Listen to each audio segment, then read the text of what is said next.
গল্পের নাম it's heavily raining. মুকুরে প্রতিফলিত সূর্যালোক স্বল্পকাল হাসে। সুয়োর সদৃশ বৃষ্টির আগে এমন একটি লাইন আপনাকে বিপন্ন করে তুলতে পারে, আমাকেও। এর মাঝে তুমি টেক্সট করে জানালে it's heavily raining like pix.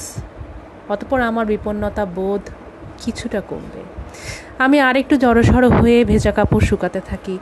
হলুদ গন্ধ আমাকে ক্রমশ আক্রান্ত করে। পুরো শরীর পুনরায় অবশ হয়ে আসে। আমি মনে মনে বলি, ইটস হেভিলি রেইনিং। আমার ঘুম আসে। What do you think about half sex? Iran থেকে একবার সানা ইজালা নামের বান্ধবীর এমন একটি বার্তা আমাকে চিন্তায় ফেলে দিয়েছিল। আরেকবার সে লিখেছিল, অর্গাজমের সময় তার ডোনাল্ড ট্রাম্পের কথা মনে পড়ে। এভাবে সে প্রতিদিন কোনো না কোনো টেক্সট পাঠাতো, কিন্তু উত্তর দেওয়ার পর আর কোনো রিপ্লাই আসতো না।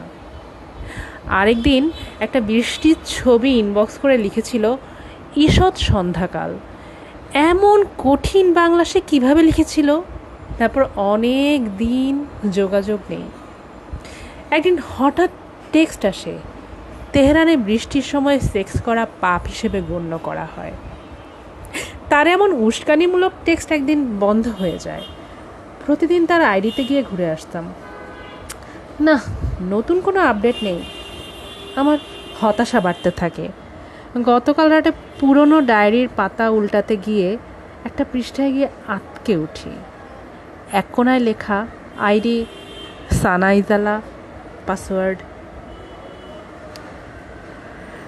সেবার জলবায়ু সম্মেলনের সময় ইরানের পতাকা দেখে আমি নস্টালজিক হয়ে পড়েছিলাম।